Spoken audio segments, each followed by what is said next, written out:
My man, here we go. Welcome back to Road Less Traveled, a podcast by Applewood Distillery, where we interview people who are doing something really fun in their given field. And today we've got an incredible guest with us. He's got a lineup of some pretty amazing booze next to him, which I'm really excited to chat to him about. And it's in a field and in a family of spirits that we really don't talk about enough, which we are going to dive into. We have the incredible Blake Vanderfield Kramer with us from Them Feels Botanical Spirits / Eau de Vies. I feel like I'm going to get that wrong. I got that wrong, didn't I? You're sweet, mate. You're good. All good. Okay, yeah, cool. Awesome, dude. So Yeah. he's got this incredible range. Well, Blake, you have this incredible range of four Eau de Vies. Can you, okay, what? I'm sure I'm going to ask a question that a lot of people might be wondering. What the fuck is Eau de Vie? Like, Yeah. what actually is it? And then, like, how did you? We'll discuss that, like the how and the why and all of that jazz. But like, can you talk to me about like what Eau de Vie is first, and then I'm gonna dig and tease and peel back the onion. Yeah. It's a spirit category, and it's Mm. defined by the distillation of orchard fruit. So that's the Okay. technical terminology of eau de vie. The traditional Europeans use pears, plums, that type of stuff, because of the control around grapes and certain types of orchard fruit into cognacs and the likes, right? In Australia, we don't have those restrictions. So we use Australian grapes that have been fermented, turned into table wine, and then it goes through a distillation process to turn it into unaged brandy or eau de vie. Put it in the barrel for 2 years, it becomes brandy. Oh, right, cool, awesome, hell yeah. So it's this neutral grape distillate, but you're doing something a bit different with the entire Feels range. Can okay? My first question for you is the name Yep, Them Feels or yep, like Feels. Can you talk me through like where this idea started, where it actually like what the origin of the idea was, and yeah, why Eau de Vie? Because it seems like a pretty strange spirit category in some way, shapes, and forms. yeah, Because it's not aged, it's not like brandy, but yeah. there's no juniper, so it's not like gin. So like, where does it fit in? Like, if I knew nothing about booze, where like how should I conceptualize what you guys do that's different to maybe say what the Europeans do? Yeah. And like There- There's where's the about name? 50 questions in that one Yeah, question. I So know. I'll step through it slowly. Or I'll try and go back to the first question. Yeah. How does it differ to the European way? As I said, we use Australian grapes that have been fermented and turned into table wine. Um, and it goes through, unlike you mentioned neutral grape. So there's brands out in the market that use a neutral grape as their base. I think Applewood use a neutral grape across your gin range. That's a different production process and a different base to unaged brandy or eau de vie. So with unaged brandy or eau de vie as we call it in Australia, um, we distill it through a column brandy distillation. It goes to a lower temperature and it's from finished wine. So that adds a different characteristic and a different style. So when I'm talking to people, I kind of explain the difference to gin, if you like, because we're an eclectic mix of different categories. So, as you mentioned, gin uses juniper, coriander as kind of core botanicals. We don't use any of those in our product. And gin starts with a neutral base or a blank canvas, if you like. And then they use the botanicals for structure and flavor to give them their point of difference and what their gin expressions are about. We start with the unaged brandy or the eau de vie as the base spirit, which has flavor and structure already. And then we macerate or soak and then do a second distillation process in a pot still to concentrate three botanical flavors into each expression. And so that's the kind of key difference between gin. The names of the brands called Feels Botanical, and the company is called Them Feels that kind of looks after the brand. It came from a few different places. So I've been working booze for 16, 17 years, and I was lucky over those years to work for some global brands like Mount Gay Rum at Suntory, I launched Buffalo Trace into Australia for South Trade International and a few other global brands, which was really exciting and good to learn kind of big global brands. But then I was also lucky enough to work for some companies where we created brands from scratch. And I worked with a number of master distillers around liquid development, shape of flavor, all the way through to, sourcing bottles, label design, commercialization, and then into route to market. So I was pretty fortunate over the years, and I somehow kind of in my roles always I was always working on rum brands actually as one of my brands. Yeah. Now that I think about it over the years, but then I also worked on a light spirit.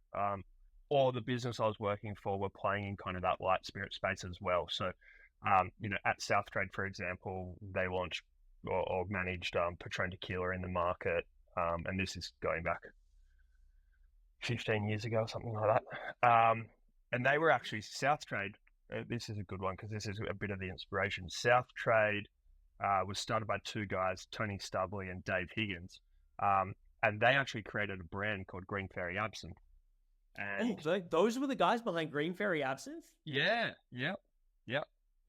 They brought it back. Well, they created the brand and launched it. So the ban was lifted on wormwood or Tijone, the active ingredient in absinthe, and so they created a Czech absinthe called Green Fairy, brought it into the market, and like they tell you the stories. They were driving up and down the coast, sleeping in swag, selling bottles of Green Fairy, going down Oxford Street, and they wanted to be brand owners and brand creators, and they couldn't find the right home for the brand, and so they did all the sales and distribution themselves, and then they slowly started plugging on other brands and plugged on, Patron, Alizé. They launched Jay-Z Champagne Ace of Spades in the gold bottle. So they built a really big portfolio of unique categories and super premium spirits. So absinthe was one of those where we marketed and played to elements of the botanicals in there known to have therapeutic and flavor benefits. Obviously, it's like, you need to drink a whole bottle of absinthe and you're going to get alcohol poisoning before you get the psychoactive effect. But as we know, and as most kind of, consumers probably know, people engage or react differently to different types of spirits, the rum kind of stuff compared to a light spirit. So everyone has a different interaction or experience with spirits and how they drink them and where they drink them and who they drink them with. And so when we were coming up with the idea of Feels, it came from all the years of kind of experience put together and going, we're emotive creatures, we're emotive beings. We go to a bar or a club or a restaurant to experience food, experience an environment, and have a certain type of engagement with that venue, with the atmosphere, with the decor, with the food, with the drinks, or even to that point when you're at home drinking with friends, and it's around how do you feel in that moment in the type of drinks you're drinking and who you're drinking them with. And so we started playing around moods and occasions and that type of positioning. And then, as I said, I drew a reference back to absinthe. I'd worked on agua, which was a coca leaf liqueur back in the day. And then obviously the gin wave around utilizing botanicals for flavor and structure. And we started kind of playing around with that space and looking at where we could tap into from both a flavor perspective from the botanicals, as well as kind of different moods and occasionality basis, and that's where kind of Feels was born from. Yeah, wow. In terms of like constructing the four SKUs themselves, or the four different expressions of feeling that you have, did you approach it like, how did you actually approach constructing each one of them? Because that process must have come from like, okay, well, there's as you were suggesting before, it's like you've got a feeling that you have when you're engaging in something in particular, and then there's a spirit that goes along with that. Like, how did you actually tap into that? Was that coming from synesthesia? Sorry, was that coming from like yes, that sense of occasionality, but how did you actually bring the full experience of what you were wanting to put into the bottle, and what four occasions are we kind of like looking at with each of the four products that you make, or the four expressions? Sorry. Yeah. So when we went into the R&D, we actually had five, and the placeholders we had was good, lively, tomorrow, chill, and passion, and they were the placeholders. And so we started doing research around what botanicals could play to those type of occasions and those moods and that, and stealing from the old apothecary era, right? Like if you go back, they used to use herbs and alcohol for medicinal purposes. Now we can't do that today. ABAC, I'm not endorsing that. we're not promoting that. But back in history, they used to use it, right? And today we're still using that. Like you go down to a naturopath and we're using different herbs for different things, right? So we wanted botanicals that played to those kind of placeholders and those moods and occasions. But we also wanted to construct a flavor profile and a nostalgia around the brand, the sub product or the expression, the cocktails you create and where they kind of take you. And so we started doing all the research and started looking it up, and can't get that. That's really expensive. Can't pronounce that. That will taste horrendous. And I've got all these old like strategy decks that we were doing and all these old, kind of tissue paper sessions with them all like crossed out and what they are. And then we started getting different botanicals and soaking them in Eau de Vie, or having them steeped in Eau de Vie, and started blending back home. And this was 2020, COVID lockdown. I'd left my corporate role. My wife and I and my first child at the time had been on a holiday to Fiji, and we almost got stuck in Fiji because of COVID, couldn't get back. And we went, wow, so we've just left corporate and we're starting up a new business and the world's gone into lockdown. And I went, yeah, let's run with it. So it was actually really, COVID wasn't good, but for me in that time, it was actually really good. I was locked in my house. I could walk down to the beach to exercise and have a swim. I was spending time with my son, who was like one and a bit at that point, and we were creating this brand. And I got photos of my dining room table all covered in these little bottles of different botanicals, and started doing the blending. And my cousin is a nurse, or was a nurse, and she got me some of the medical grade syringes so I could get really low and work out the actual blending, right? And so we did this at home, and I had an old master distiller that I'd worked with on a rum brand by the name of Liam Costello, and he was the youngest distiller at Beanley Rum Distillery, actually. Then he went and worked at Tarak, and he got into wine, and he worked for Penfolds and Southcorp and Rosemount. He was the national sales director for Rosemount for many years back in the heyday. Anyway, a seasoned veteran in the industry, and he was over in Fiji working at Paradise Beverages, which is a brewery and a distillery, and he was working on their rum program. And so when I worked with him across their rum portfolio, we developed a relationship. And when I left, I called him up and said, "Hey, I'd love some advice from you. I'm putting together this new product, and your experience on not just distillation, but also shape of flavor and getting to an end product is super valuable. Would you be interested?" And he's like, "Yeah, for sure." So again, COVID, he was back in Australia, and I would send him samples, and we would do a virtual tasting. And he's elderly, and technology wasn't as big back in the day. Like, he tells me stories when he used to write orders by paper, and the sales assistant would fax them through.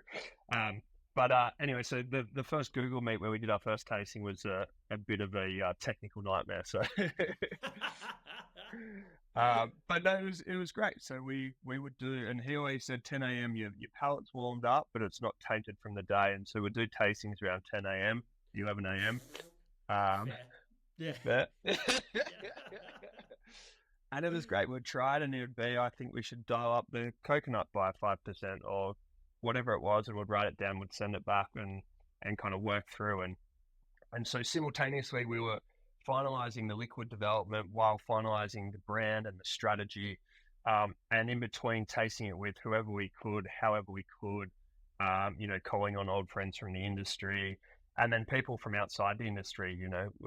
I always say, my sister-in-law, who's a couple of years younger, she's of that kind of body soda and bubbles age. We'll get her to try it, and what do you think? And then we'll get, my wife's mum, who's a golfer and just drinks gin, get her to try it, and everyone in between, right? And it's around kind of, you want a product. Well, for us, we wanted a product that we liked and we could drink, but was also versatile, and that's why we've got 4 in the range. That's why we have a wide drink repertoire, because I always go back to me consuming products. I don't want to drink the same thing day in, day out. Sometimes I want it neat. Sometimes I want it tall.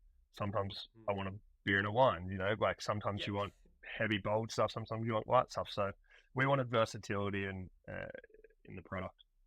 Yeah, 100%. And you went from 5 original kind of product or like expression ideas to now just having 4. What was the driver behind actually decreasing the range size? And did that involve having to kill any of your darlings or anything? Or were you guys like, oh no, this makes a lot of logical sense? And then the 4 names that you arrived on as well, like how did that evolution occur from your working titles to then, I suppose, bringing a sense of consolidation or consistency across the range in terms of the naming and the creativity behind them, and how did they move from like the very first iteration to then that final iteration that you put in the bottle? Yep. No, it wasn't hard to get rid of one, because 2 kind of played in a similar space. So we had in the placeholder names, the working titles was chill and good. So one was around chilling out, and one was around kind of better for you.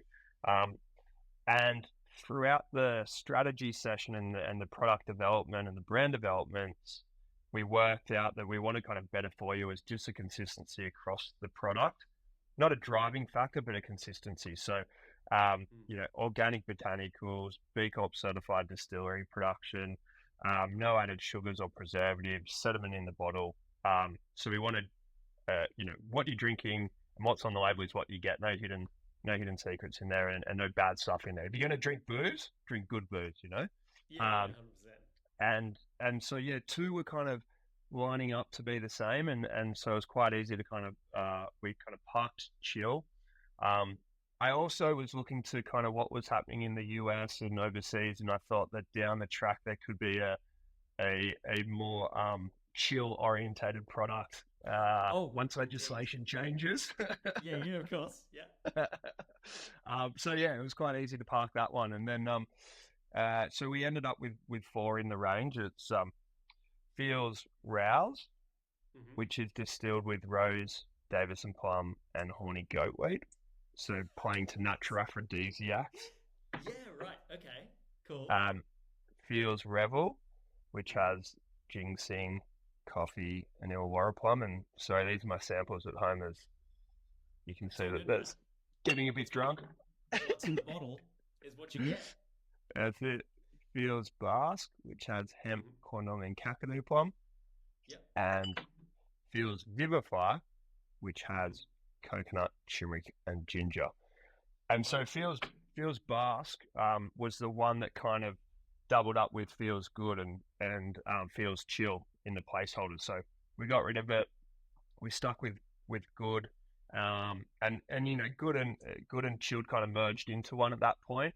And it was around kind of stripping back, slowing down, basking in Mother Nature is where we got to for that proposition. So, hemp, cornel, and kakadu plum, native Australian botanicals.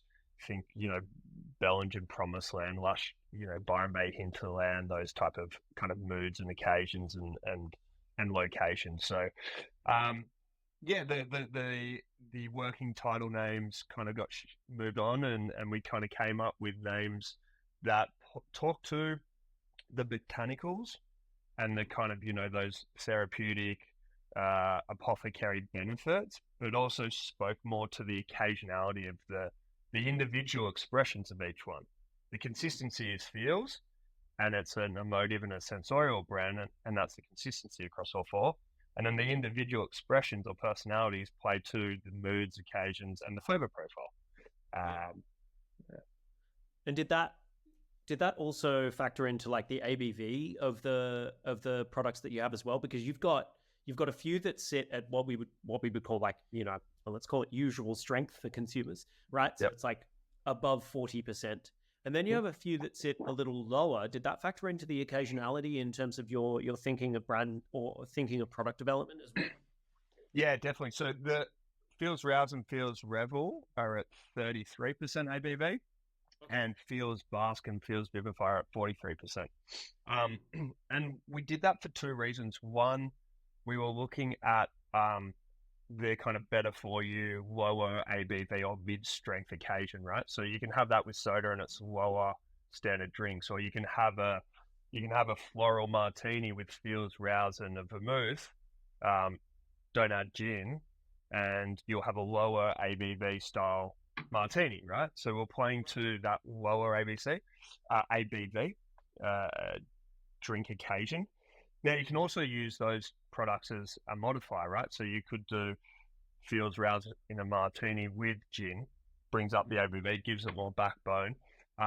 So we were kind of targeting that drink occasion, and then we also wanted a traditional full strength, and that comes down to a bit of my drinking repertoire and style. And, I want a bit of the kick when I'm going to drink. I'll have 2 or 3 drinks, but you want the kick, right? Yeah, for sure. Yeah, 100%. And in terms of the botanicals themselves for each of them, you've spoken about that apothecary style, the benefits that are associated to those individual ingredients. Mm-hmm. When you were looking at flavor profile though, is like you've talked about there's 3 botanicals in each of the expressions.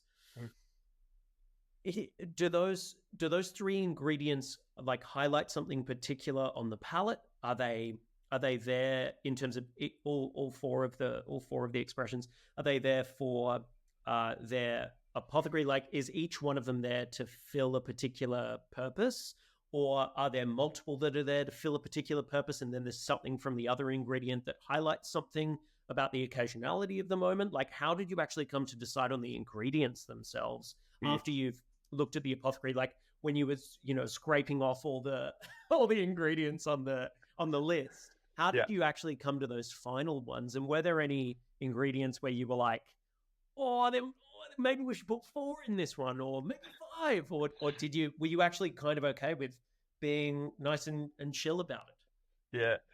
It's funny you say that, maybe 4, maybe 5. Like, I, again, going back to my rum days, I've worked on spice rum brands, and we'd kind of worked around the 5 to 7, botanicals or spices infused in the spice rum, right? So originally I was aiming for the 5 to 7, and we were getting, when we tried them, we were getting like a nice flavor, and you get an end product, but you're like, it's an end product with a nice flavor, and we wanted to kind of really strip it back and be like, how do we simplify this? Like, we're already got a lot of heavy lifting around what's Eau de Vie or unaged brandy, what's horny goatweed or Kakadu plum, and either we create a finished product and you don't really talk about it. It's like, this is the finished product, or you strip it right back and go, we're grape spirit with these 3 botanicals.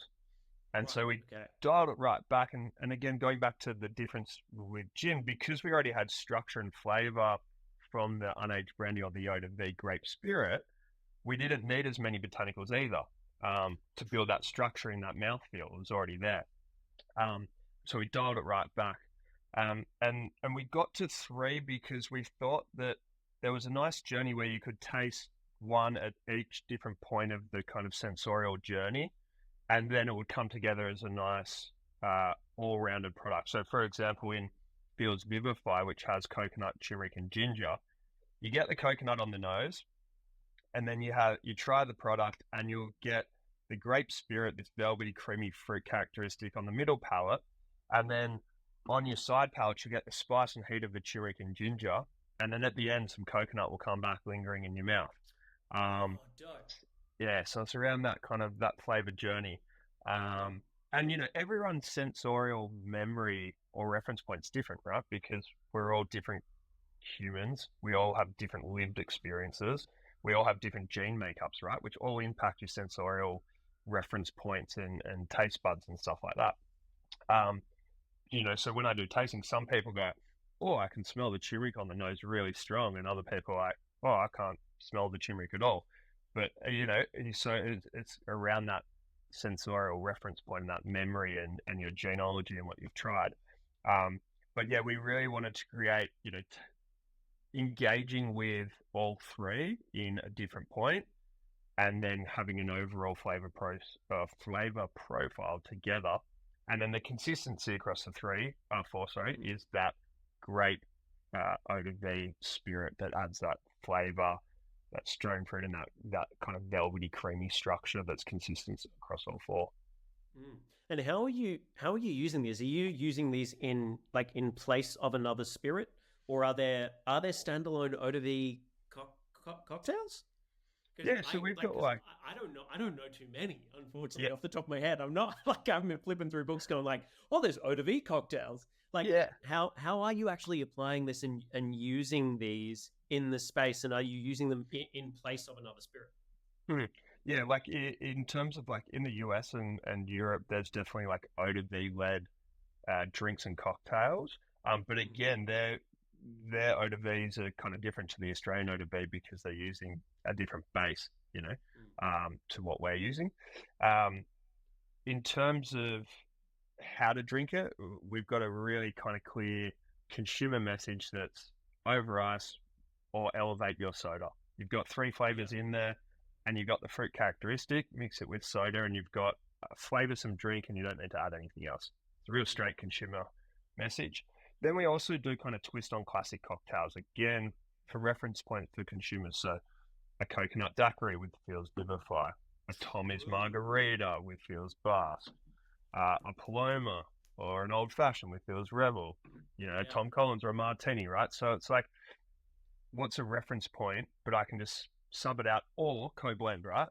And then when we're out in trade, it really comes down to working with the bar manager, the venue, around who their clientele are, what their venue theme is and their style, what the food is, and coming up with drinks that work for that venue, for the clientele, for their offering, right? There's no point, in my corporate world, it was this is your single-minded drink strategy, CC and dry or, whatever it was. And first of all, it's boring. Second of all, jamming that down everyone's throat in every single venue doesn't work. Well, it works in, mainstream venues and stuff like that, but in, crafted cocktail bars and contemporary restaurants and stuff like that, where people are coming there for something unique and different, you kind of go, all right, well, here's the flavor, here's the product.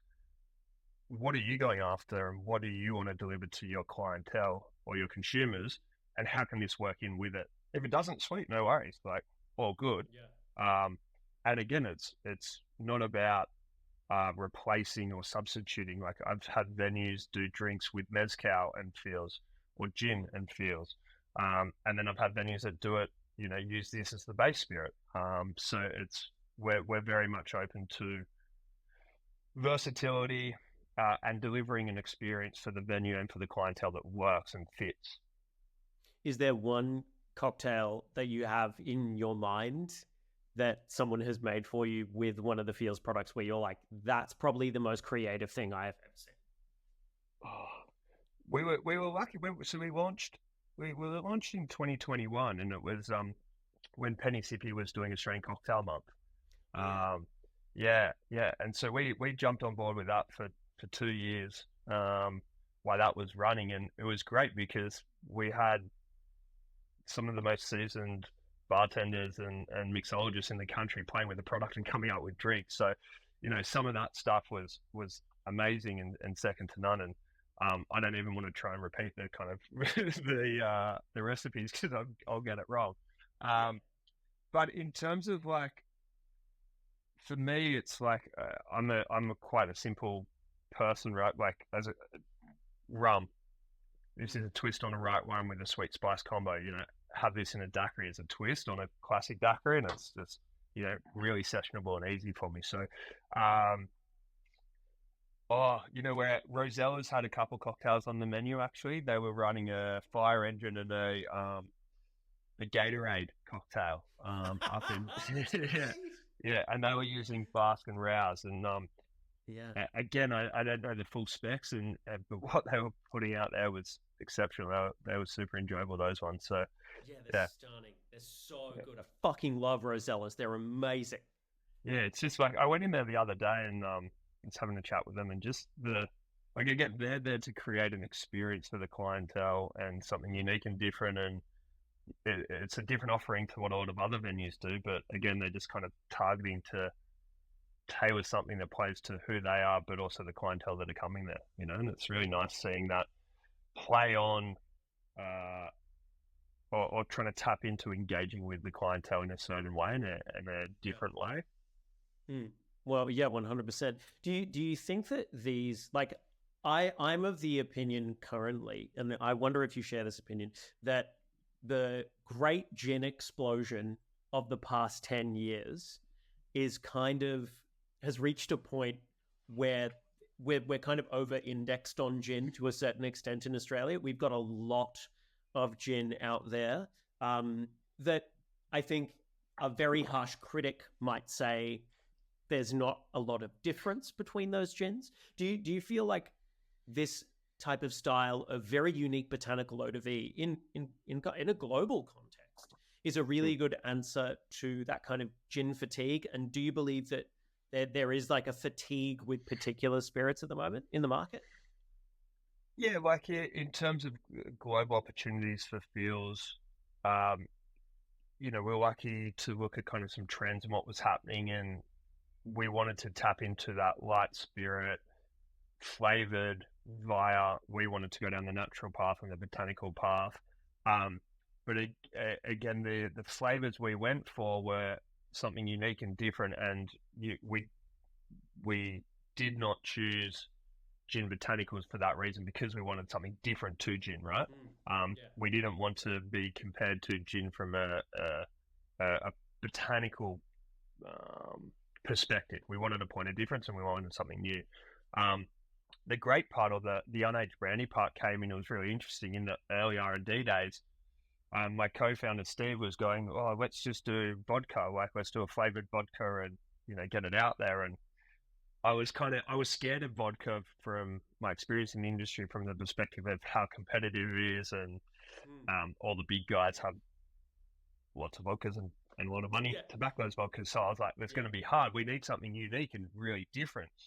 Um, and I lived in Adelaide for a while out in the Adelaide Hills, and I was exposed to the wine industry down there. My old partner had a family vineyard down there, and I really kind of like the industry. I like the wine industry, and so started digging into that. And then again, Liam Costello, who had worked in wine, started talking to me around eau de vie or unaged wine. There's a surplus of wine in this country.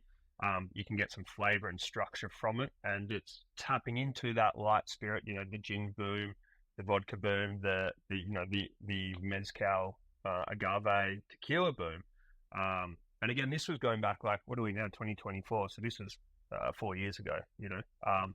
So it still hadn't fully boomed, right? And so we thought we could create a unique product with a point of difference that still tapped into some key growth trends, um, but added value and added something different.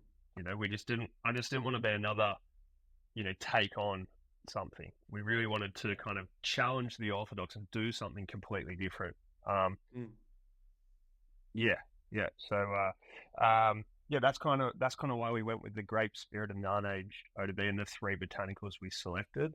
And then having the four in the range was again to add variety in terms of mm, flavor, drinks, venue. So you could have a block, and all four venues on that block each have one of the SKUs and running a different cocktail and a completely different offering. yeah, Or you could have a venue like we've got some venues that list them in the spirit section under Australian Eau de Vie as an mm, aperitif, and they have four different cocktails. yeah, Because they're playing to four different drinks or four different styles, four different cocktails. mm. So we wanted that versatility and that variety. Yeah, 100%. Have you shown these products overseas? And if so, what has the reception been overseas to something that's so remarkably different to pretty much anything that is out there on the global market? Yeah, yeah. In the early days, we were chatting with some with a distributor in France, and Okay. it was actually they really liked the idea of selling Australian Eau de Vie twist to the French. You know, Okay. Yeah. they thought it was a nice challenge and a good point of difference, and Yeah. they were seeing that there was the traditional French and there was a new wave of consumers coming through that were drinking different wines and different spirits, right? Mm. And so they were ready for something new and different, and they thought that the touch of taking a traditional European category, putting an Australian spin on it, and then selling it in the market was quite nice. Japan, like all the Asian, Southeast Asia, interesting palettes, and they kind of really affiliate with two or three, and then like Vast, for example, hemp, cornon, kakadu palm. The sediment in the bottle from the hemp and that oily viscosity, not Yeah. really what their flavor profiles are for. Coconut, turmeric, and ginger, boom, love it. And we did a bit of stuff in the US. One of our partners is a guy called John Kakura. He's based over in LA, and we're over there doing some strategy stuff and some shooting some content and some drink stuff. And we went down to Thunderbolts, and they had to play around with the products there. And so we showed it to a few other places in the US, but as I said, we launched in 2021. That was the start-stop year. 2022 wasn't much better. So, we're really quite young, and so we're kind of really just focusing on what we can do in the Australian market first and foremost. There's a few international opportunities that are kind of there, and as they come up, we'll tap into them and work with them. But yeah, I guess it's the variety, right? And we might have two or three that work in a certain market and the other two don't, and that's completely okay. Yeah. What are like you just touched on really, really briefly there, the kind of challenges that there are in the spirits game at present? For you guys, what's the biggest challenge in the spirits market, and how are you confronting that currently? There's a fair few going on, that's for sure. Yeah, for sure. Well, there Yeah, definitely are. yeah, yeah. In terms of like for us or for it feels as a brand and product, the biggest challenge is what's Eau de Vie or unaged brandy and the education around that. How do I use that? And again, we're a small independent producer, so things cost more. Like we do 1,000 bottle runs at a time, right? Oh yeah, and they're individual. Here we go. This is one of my originals. Oh yeah. Zero, yeah, 0.001 from 2,000 bottles Yes, how back in good. 2021. Look at that. Yeah, This is love it. yeah, that's from my retention samples in my home That's a wiki piece of cabinet. Yeah. history. Yeah. So we do small production runs because we don't have huge amounts of cash to do huge production runs, and we don't have huge distribution being new. So cost of goods go up, right? And so that's a huge challenge in itself. Obviously, freight around the country Australia's a big space, and the cost to travel around and sell. So there are those types of things. But for us, we kind of Fields is a super premium product, but we kind of feel that the base spirit costs a certain amount, the botanicals cost a certain amount, the production process is a long one. Like we do a soaking for a period of time, we do a second distillation, we do a post distillation soaking. So the process isn't a quick, overnight process like some other categories. And so we feel that the quality of the ingredients, the production process, that's why the price is the price. And we feel like there's a pocket of the market that play to that segment. If we wanted to be a $35 or $40 bottle of spirits, I wouldn't be doing unaged brandy or Eau de Vie and native Australian botanicals with nothing added to it at 43% alcohol. Yeah, for sure. So I think economic factors are a big challenge, obviously, at the moment, and we just, I don't know, we try and work with good partners and good people, and we also try and be understanding. Like, we've got venues that are like, hey, we're going to put on a cocktail menu next month. And then it's like, hey, how we going? Oh, next month and next month. And from our perspective, it's like, we want that on now because one, we want to sell some product, and two, we want people to try it, and three, you're a great venue, we want to be working with you. But then you've got to take a kind of a different perspective and be like, we're one supplier. The industries, particularly in the on-premise, have found it really hard. Staff shortages across the industry, like things are going to take time. And so it's this fine balancing act from a small brand and small supplier trying to knock on doors, and, you know, where every cocktail menu listing really helps. And like when you get someone going, yes, it's going on next month, and you're like, woo. Yeah, like, and then they're like, oh, sorry, mate, I didn't get to a new cocktail menu, it's next month, or, you know, something like that. And you're like, far out. But you've got to have understanding of that. So for us, it's around kind of managing costs, managing expectations, and trying to be adaptive and flexible and supportive, and you know, with the trade in the industry. And then when we do get listings, it's around like, you know, how do we really nurture and support those listings, and try and work with them to both get the most out of it. You know, we don't have a mass distribution strategy where we want to be in, you know, 4,000 cocktail bars or bars around the country. We want to work with venues that are offering something unique and different to their clientele, with venues that want to offer Australian products, and kind of work, you know, try and work as closely as we can with them.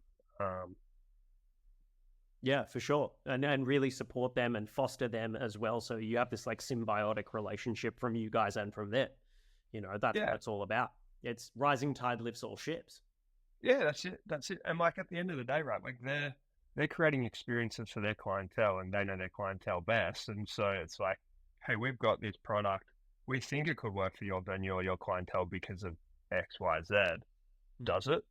Yes, it does. Cool. Okay, we'll help you develop that. And then, you know, we do a simple, we got a 2-tier communication platform or strategy, I guess, around supporting listings. So one's called individually blended, which is around unique things coming together to create something special. So like Rosella's, for example, we did an interview with Jack up there. We went up and shot the drinks he was doing, and it's around, why are you creating this unique menu, not just the Fields drinks, but this unique menu for your clientele? Why are you in the industry? Why are you passionate about this? You know, like it's more around them and the why. And yes, they're using Fields in the cocktail menu, which is great. So it's added value there. But for us, it's really around that intrigue around why, you know. And so the individually blended piece, we always try and do with key partners and who are using the product, but to kind of dive into why they're doing it for their clientele. And then we do a Discover Feels Art, which is around telling consumers the great venues that are using the product and kind of where to find it and what drinks they're doing. And, you know, we kind of chop those two communication platforms up and push them out across different touch points, whether it be trade media or EDMs or, on our socials and stuff like that. And haven't got to a podcast yet, though, but maybe. Honestly, with the name, I think you'll be able to come up with something really, really solid for, like, I don't know, talking about Them Feels. Or like there's something there. There's a little there is something there. Nugget. But man, you've got the gift of the gab. I've been out on the road with you, man. You got the gift of the gab, so I might need to get your help on that one. Oh man, 100%. Sign me up. I will gladly host a podcast with you every single fucking week. Done. Absolutely. Fucking done. Yeah. My next question for you is about you've worked in brands for a really long time. You've worked with global companies. You've now started your own brand from scratch, and it's yours. It's something that you own, and you're the general. You're the person who's looking after it. If you could speak, like, I'm sure there might be someone watching who wants to maybe open a brand or start a distillery or start making a product and themselves. If you were to speak to younger Blake, as older Blake as you are now, with like a piece of advice, or something that you didn't know that you wish you did before you started building a brand, what would those little nuggets of wisdom be? Oh, well, it would have been good to know that COVID was going to continue on for so long. Maybe I would Yeah. Maybe I would have delayed the launch for like, 4 years and kept working corporate or something. I don't know. Yeah. No, but yeah, we can't. Obviously, COVID's an anomaly, right? We can't use that. I think a couple of the key things, and again, I was quite lucky. We had a number of advisors and people that were supportive, like Tony Stubley, the old founder of South Trade International. So we had a lot of good advice around us to kind of help mitigate, those startup things. But I would say there's kind of three key things that you always need to look at across the liquor space and be mindful of, and it's around the route to market. Like, what's the route to market? How are you going to get, once you create your product and bottle it, how are you going to get it from A to B to C, and how are you going to sell it in and support sell through? Because there are all the great ideas and there are all the great brands. It's like, hey, we've got this product, and they think, or people think that everyone will just buy it because it's a great product, right? So that route to market's critical.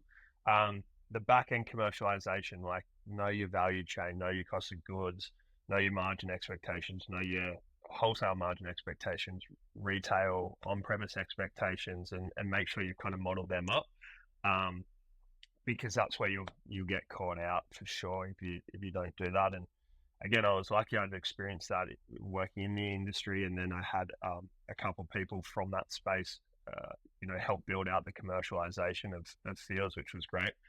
And cash flow. Cash flow is a killer, right?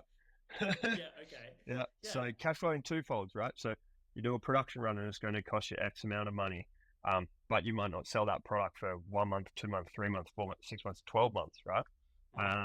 And then the excise and payment terms, right? So you get a listing with a big national account, but they don't pay you until 90 days end of month or 120 days, or, you might do a distribution partnership with a distributor, but they're on consignment, or they're on, again, payment terms of 60, 90, 120 days. So you outlay X amount of cash to do a production run, and then you win a big account, but you've got to manage the cash flow to support that, or you sign a distribution agreement, you need the cash flow to support that, right? So they would be kind of the two big things, like know your route to market and the commercialization cash flow.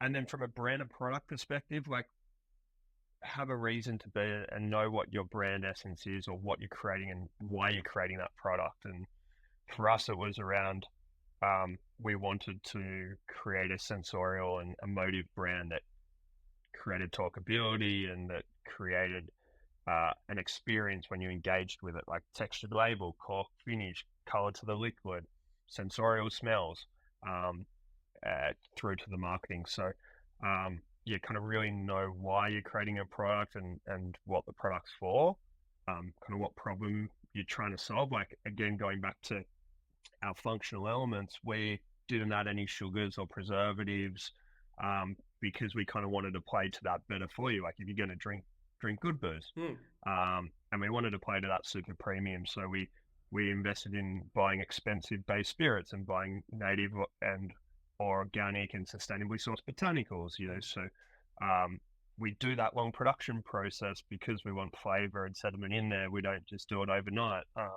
So we really kind of invested in quality, because we thought that the Australian market and international market want quality over quantity, or so a proportion of them do, right? Yeah. That'd be the three key things I would say. Yeah, far out. Those are three like deeply key things, especially the thing about cash flow. Like, cash flow's king, man. Far out. Yeah. It's a big one. Yeah. And you map it all out, and you do your spreadsheets and your forecasting, and you take into all the different scenarios, and then something happens and it can throw it out real quickly. So yeah, for sure. How do you deal with that? Yeah. With, like, when you do put the plans in place, you do kind of everything right, quote unquote, and then something big happens, something like COVID, and you have to throw out the entire plan. Like, how do you actually deal with, like, the stress of that, the actual the actual problems themselves. Like, is there a strategy or a methodology that you've developed where you've gone like, okay, I know what needs to be done. Like, how do you keep the lights on? That's what I want to know, man. Yeah. The stress factor is one thing. That's probably a whole other podcast. Yeah. But I would say build in whatever your outlet is, whether you're like I like going to the beach and surfing, right? So that form of exercise to me is a good outlet, whether it's a 20-minute walk along the beach or whether it's going surfing for an hour. So try and build whatever your outlet is into your day, your week, your fortnight, your month. Someone once said, I can't remember who it was, but they said like your state, your body, your health and mental state is like the table. And everything else you have is sitting on top of the table. And if your mental state and your health collapses, everything will fall off. So you need to nurture the table, your health and mental state as well. So try and build that in some way, shape or form, like whether it's a cold shower in the morning or breath work or a run or whatever you do, try and build that in for stress management. In terms of how do we manage those kind of those big obstacles that kind of throw your plan out the window, we're lucky because we're small, so we can adapt and change quickly. As I said, it's myself and Steve, who's my co-founder, who kind of make all the decisions, and then we've got an advisory team around us, like Tony Stubley, the old founder of South Trade, which is great. So I'll have a monthly meeting with him where I'll go in and check in on what's happening and what's coming up and the issues we're facing and the wins we're getting and kind of how to dovetail or maximize or move. I think we're still learning as well. There's hindsight, like looking back on some of the stuff over the last 3 years that we've done. It's like, oh well, if I knew X, Y, Z, I probably would have done QRS a little bit differently and a few other things. But you got to look back to a degree, but you also just got to address like where you are at now and how do you move forward. And you can only work with what you've got and where you're at. So learn from the past, but don't kind of get stuck in it, I would say. Yeah, man. I actually really fucking like that. Learn from the past, but don't get stuck in it. I'm going to use that. I'm putting that on a t-shirt, dude. 100%. Okay, my last question for you before I let you go. And you're a busy man. You got things to do, man.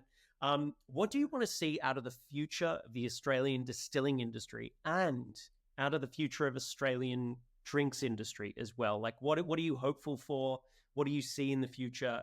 And what are you inspired by as well? Like, what's been something that you're really excited about?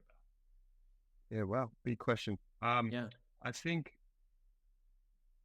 like we've been quite progressive and the gin boom over the last 10, 15 years, the Australian gin industry and brands have really led innovation in that category, which is something super exciting. And all the brands across the board in that space have done really well. Body Shiraz and Never Never Gins and all the different distillates you guys are doing, through to Brookie's, Mac Liqueur and, everything in between, right? And it's been really great in seeing we can innovate and do things differently to the rest of the world. We don't need to copy the US or Europe.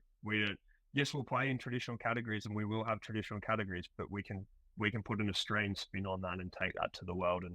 And I think that's something really exciting. And, again, back when I started in the booze industry in 2007, 8, something like that, there wasn't a lot of that. Like, innovation predominantly came from international brands, and it's what was the US doing and what were those international brands doing. There wasn't a lot of Australian-led innovation back then.